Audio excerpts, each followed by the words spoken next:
Assalamualaikum warahmatullahi wabarakatuh. Waalaikumsalam warahmatullahi Halo teman-teman semuanya, selamat datang di podcast Temukan Jawaban bersama KUA Sawangan. Di episode kali ini kita akan membahas topik yang menarik nih, yaitu marriage is scary atau beneran serem atau cuma kurang persiapan. Perkenalkan, nama saya Hazra Langit Muhammad yang akan memandu jalannya podcast hari ini. Buat kalian yang baru pertama kali ada di sini, jangan lupa untuk subscribe, like, dan komen, dan share supaya nggak ketinggalan konten menarik lainnya. Oke, di sini kita udah ada bintang tamu kita, yaitu Bapak Fuad El Halimi selaku Kepala KUA dari KUA Kecamatan Sawangan. Oke Pak, kita langsung ngobrol-ngobrol santai aja ya Pak. Ya. Oke. Kan sekarang lagi ramai banget nih Pak, istilah marriage is scary atau pernikahan itu menakutkan gitu. Apalagi bagi kalangan saya yaitu Gen Z atau anak-anak muda sekarang. Nah, karena banyaknya istilah itu, banyak anak muda yang merasa jadi takut nikah atau takut salah pilih pasangan. Nah, menurut Bapak, kenapa sih fenomena ini tuh bisa sampai heboh gitu? Baik, Assalamualaikum warahmatullahi wabarakatuh. Alhamdulillah wassalatu wassalamu ala rasulillah nabiyina Muhammadin wa ala alihi wa sahbihi ajma'in. Alhamdulillah, saya ucapkan terima kasih pada adik-adik mahasiswa yang punya inisiatif yang luar biasa pada hari ini melaksanakan podcast kaitan dengan tadi judulnya Ya, marriage is scary. scary ya. Baik, saya kata-kata scary, jadi itu bagi saya memang ya boleh jadi hal yang wajar bagi seseorang dalam mereka memasuki dunia dewasa, ya. Artinya kata-kata scare artinya kan bisa dikatakan orang yang takut, kemudian merasa tidak nyaman bagaimana masa depannya dan sebagainya. Sebenarnya bukan orang takut itu bukan hanya pada orang yang akan nikah saja. Orang yang sedang mau usaha apa juga tetap ada khawatir karena masalah masa depan itu hanya hak mutlak daripada Sang Pencipta Allah Subhanahu wa taala yang menentukan. Jadi rasa takut, rasa scare atau disebutnya fear, ya, khawatir bagaimana masa depan saya, bagaimana nanti hubungan saya, bagaimana itu hal yang wajar gitu ya. Tapi bahwasanya di dalam agama kita semua sudah dibicarakan, diatur sedemikian rupa oleh Allah Subhanahu wa taala. Cuman kita perlunya adalah di sini untuk menimba ilmu, memahami kembali, mendalami kembali daripada Al-Quran. Karena agama kita itu adalah bukan hanya ilmu, tapi adalah iman, kemudian amal. Jadi sekarang begini, ini bicaranya saya adalah masalah keimanan juga ya, dimana dalam pembicaraan di dalam Al-Quran yang disebutkan oleh Allah pertama adalah masalah iman. Alif Lam Mim, ya, alladzina yu'minu bil ghaib. Bicaranya pertama kali keimanan, dasar pokoknya itu. Jadi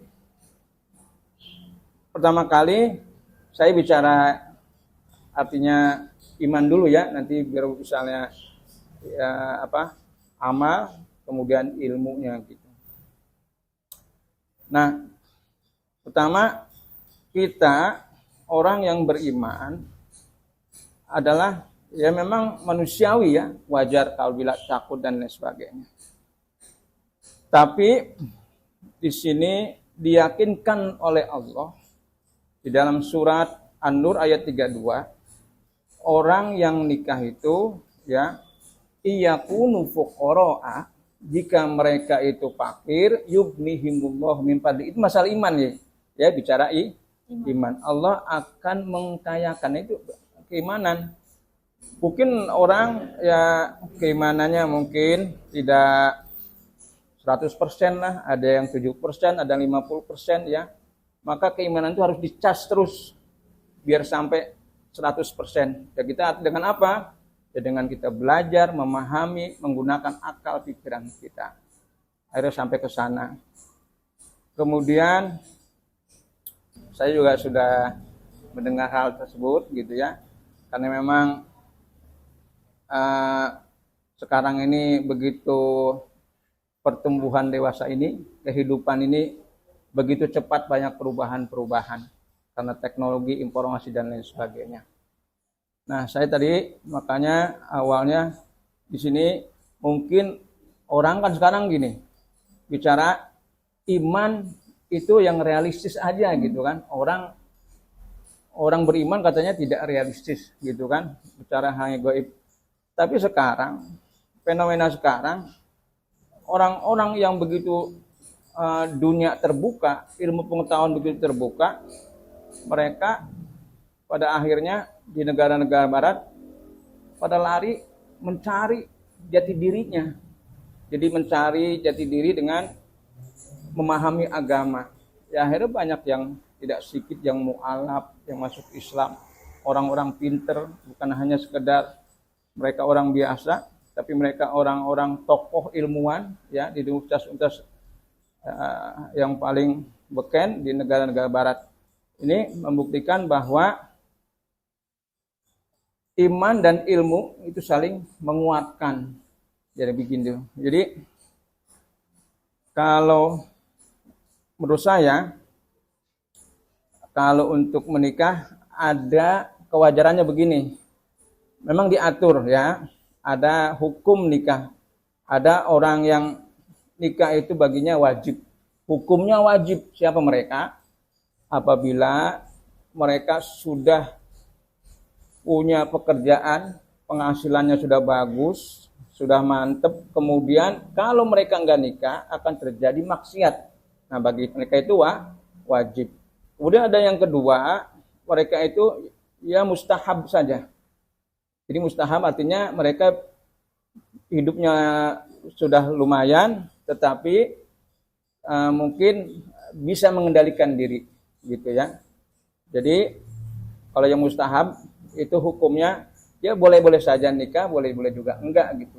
Nah itu yang mereka yang enggak bisa mengendalikan diri, nah itu yang berbahaya, akan terjerumus pada maksiat ya. Maka oleh itu hukumnya wajib. Kemudian ada yang sunat. Bagi mereka yang sunat adalah dia sudah mampu ya secara finansial, kemampuan bisa nanti memberikan nafkah pada istri, tetapi ya ada tetapi dia juga bisa mampu mengendalikan dirinya.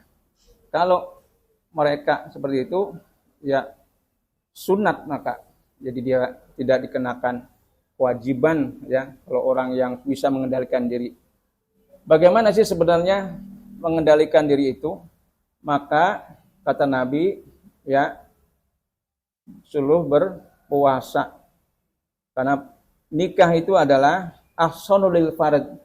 Manusia itu diciptakan oleh Allah mempunyai fitrah, yaitu memenuhi kebutuhan biologisnya gitu.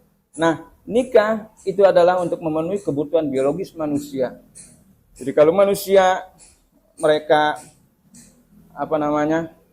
bisa mengendalikan diri, salah satunya adalah dengan berpuasa. Wa antasumu khairul lakum.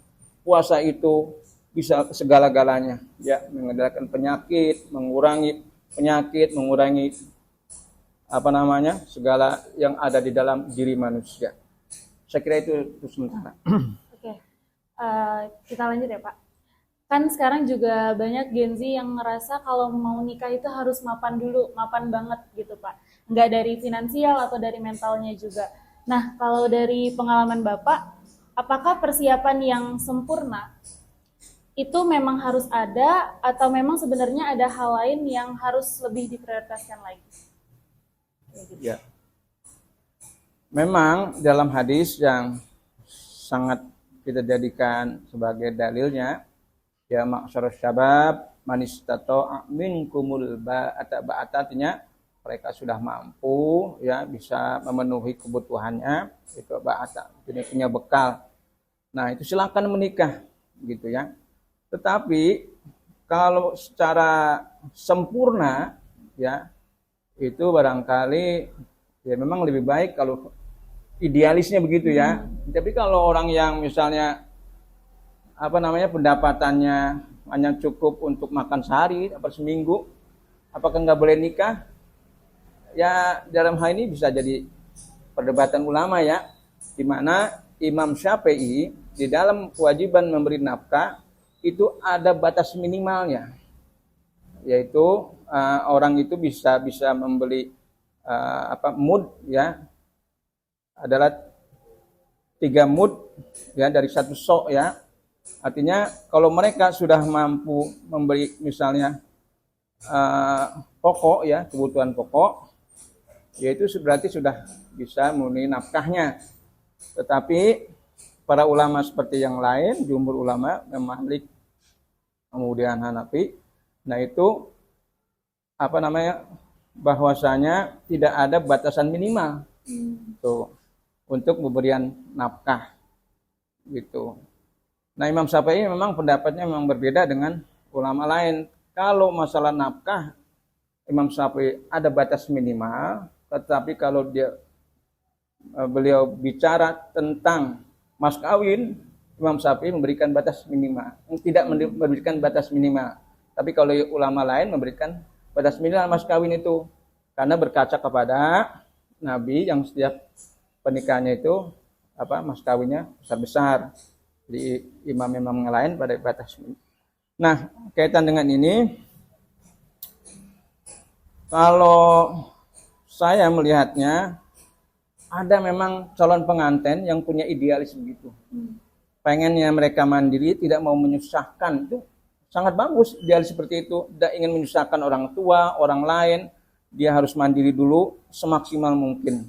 Nanti mungkin itu kebiasaan yang sudah didikannya dari orang tua barang sekali, yaitu menurut saya nggak apa-apa, ya bagus.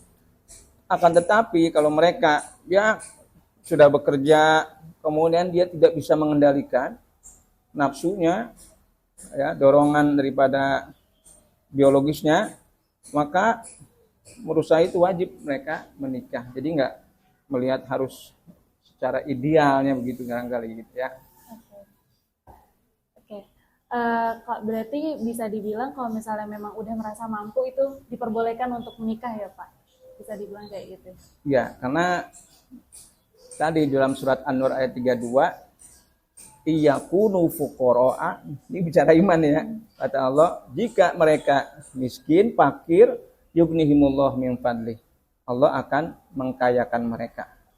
Ya betapa banyak orang yang hidupnya dulunya pas-pasan, ya nikah, hanya ngontrak dan sebagainya, tapi mereka nggak menyerah. Sedikit pelan-pelan akhirnya bisa beli kendaraan, bisa beli rumah, bisa beli ini, itu karena sudah menikah. Jadi kalau orang belum nikah, dia kayak apapun, udah punya ini, bagi Islam, dia belum melaksanakan setengah agamanya. Jadi anggapnya orang tersebut belum sempurna. Oke deh. Kita lanjut ya Pak. Baik. Sekarang itu banyak tren yang bilang tuh kayak gini Pak. Mending jomblo daripada nikah tapi malah stres. Mending jomblo daripada nikah tapi malah stres. Nah, kalau menurut Bapak, bagaimana Bapak melihat cara anak muda zaman sekarang memaknai sebuah hubungan? Ya, lebih baik jomblo daripada nikah nanti malah stres. Iya. Ya, terlalu takut berlebihan ya. Iya. Nah, saya begini, kata-kata scare itu dalam bahasa Arabnya khaufun, ya kan? Khaufun. Berkali-kali di dalam Al-Quran, Allah menegaskan ketika Allah menjelaskan orang yang sudah berusaha. Jadi amal soleh itu kan ya, amal soleh itu kan dalam Al-Quran itu maksudnya dalam agama kita itu luas amal soleh itu kan. misalnya mencari kerjaan, hidup yang layak, bisa membantu orang, itu amal soleh. Tidak hanya amal soleh itu ya bersedekah dan lain sebagainya, itu amal soleh. Dan kemudian juga bisa menafkahi, itu juga amal soleh. Nah, maksud saya, ketika Allah berulang-ulang ya di dalam Al-Quran menyebutkan kata-kata bahasanya la khaufun alaihim walahum yahzanun. La khaufun alaihim artinya tidak ada kata khawatir, tidak ada kata ya sedikit pun dalam orang yang sudah beramal soleh khawatir. Jadi kalau orang takut itu adalah masa depan, ya la khaufun. Jadi dia enggak takut akan masa depannya bagaimana. Kalau dia sudah beramal soleh, ingin nikah, Bismillah, maka jangan perlu takut. Tuh, artinya begitu bahasanya. Jangan perlu takut. Walahum yahzanun, kata terakhirnya. Dan mereka tidak ada bersedih. Sedih artinya sesuatu yang kita pernah gagal. Ribuan kali, ratusan kali, berkali-kali kita gagal. Prinsipnya, komitmen sebagai muslim sejati, nggak pernah ada rasa sedih apabila kita sudah gagal. Jadi hidupnya ke depan. Jadi memang kalau kata ayat ini, wajar seseorang itu takut akan masa depannya bagaimana. Itu sangat wajar, manusiawi. Tetapi Allah menegaskan berkali-kali di dalam ayat-ayat Qur'annya, ya. Karena apa yang menghilangkan rasa takut itu adalah Allah. Alladzina amanu liila bi quraisyin ila timrih la tashtai wasayf fal ya'budu rabb hadzal bait alladzi at'amahum min ju'i wa amanahum min khauf. Dia yang menghilangkan rasa takut. Allah lah yang semuanya yang merubah segala sesuatu. Tinggal manusia punya keyakinannya, punya imannya, itulah yang perlu kita berkali-kali sampaikan supaya para pemuda untuk jangan takut menyongsong masa depan gitu. Oke. Terus Pak, ada lagi biasanya seringkali niatnya itu untuk kebaikan ya Pak. Menikah muda biar menjaga diri atau menghindari dari zina. Tapi seperti yang kita tahu kalau misalnya persiapannya itu harus menyeluruh gitu kan, harus sempurna. Menurut Bapak, gimana caranya biar anak muda itu bisa menyeimbangkan antara keinginan menjaga diri secara agama dengan kewajiban untuk siap secara mental dan finansialnya? Ya, saya kira harus dua-duanya berjalan. Keimanan terus kita pupuk, kemudian kita mempersiapkan diri gitu. Kadang-kadang kan begini ya, kita bicara banyak teori-teori ya kan, tapi usahanya mandek gitu kan. Nah, saya ingat kata Imam Syafi'i, ini ra'aitu wukufal ma'i. Kata Imam Syafi'i, aku melihat air yang tidak mengalir, yang artinya air itu tidak bergerak, jadi air itu ngembeng ya. Walaupun tadi airnya itu bersih, bening sekali, apabila air itu tidak bergerak ya, maka lama-lama air itu akan menjadi air yang kotor, tidak bersih lagi. Kemudian kata Imam Syafi'i, insaha toba. Air itu ya prinsipnya kalau dia mengalir maka dia menjadi bagus ya. Wa in lam yajri lam yatib. Jika air itu enggak berjalan, enggak mengalir, maka dia tidak bagus. Nah, artinya konsepnya begini. Hidup itu ya saya ingin jelaskan adalah harokah, bergerak. Ya kan?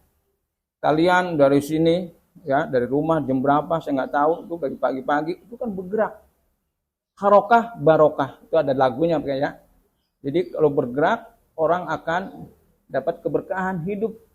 Itu prinsipnya dari Imam Syafi'i tadi. Jadi kalau air ya yang ngembeng aja, nggak mau bergerak, nggak mau mengalir, itu air akan statis. Orang yang statis, nggak bergerak, akan dilindes oleh orang lain ataupun ditinggal oleh orang lain. Jadi prinsipnya umat Islam, para pemuda Muslim, ya. Jadi jangan hanya teori-teori saja, tapi jadilah orang yang tidak hanya teori, ilmu adalah sangat pokok, nomor satu. Jadi iman, ilmu, amal. Amalnya kapan gitu ya? Sudah punya ilmu berarti tinggal mengamalkan. Nah itu saya kira prinsipnya ke sana begitu, biar para pemuda istilahnya punya kendalikan mereka.